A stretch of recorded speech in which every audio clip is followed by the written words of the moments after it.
The Cross River State government has started manufacturing face masks to be distributed to residents of the state as part of efforts to prevent the spread of coronavirus. Some fashion designers who have been out of business because of the pandemic are also taking a cue from that and have turned to sewing as much face masks as they can produce this period for free distribution. Channels Television's correspondent Thelma Energy compiled the report. The COVID-19 pandemic has put many individuals, firms and companies out of business, but for fashion designers at the Cross River Garment Factory in Calabar, the Cross River State capital, there's sufficient work to keep busy throughout this period. Instead of creating clothing items, they're sewing face masks.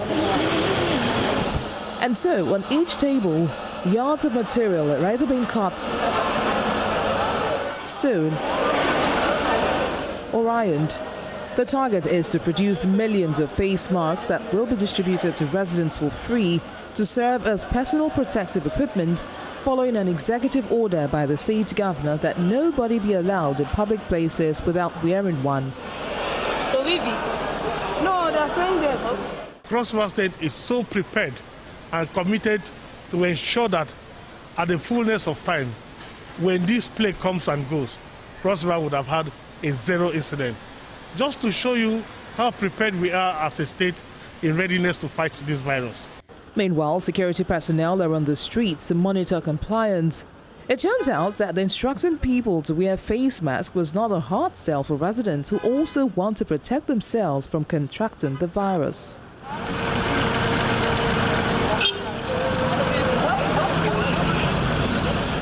Unlike the tailors at the government garment factory, those on their own are more affected by the economic impact of the pandemic, but notwithstanding, they're also making face masks for free distribution to residents. Ever since the state governor introduced no mask, no movement in the state, I know it's hard for him to produce enough quantity for everyone. So I decided to join hands with the government. We've done a number of masks here. I distributed to my neighbors and the neighborhood here, all the people walking around here.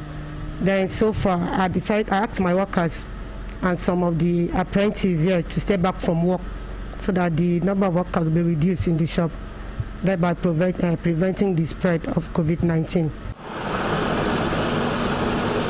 It's collective efforts like this in the fight against COVID-19 that's making face masks made of colorful print fabric more widespread. A lot of people can't afford this, no matter how little it is, as little as 100 naira.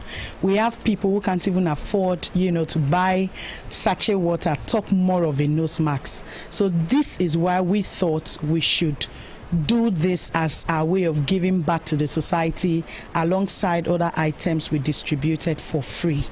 Indeed, those in the textile industry are rising to the occasion and using available resources to make these masks, but the pandemic has left them in a very difficult situation. Today we hear the government say we should lock. Tomorrow we hear the government say we should open.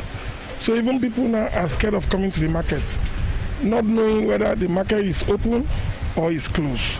So that scare alone has made people not to come to the market to buy. Like a shop like this, there's no even one person. There's no how you come here, you won't see 1, 2, 3, 4 person. But now there's nobody here.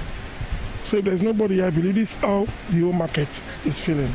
So there's no sales. While tailors and fashion designers are able to stay busy working at their machines and make some income this period, many other businesses are only able to afford skeletal operations and some entirely ground to a halt, leaving only essential service providers still in business. The economic impact of this pandemic is being felt across the board.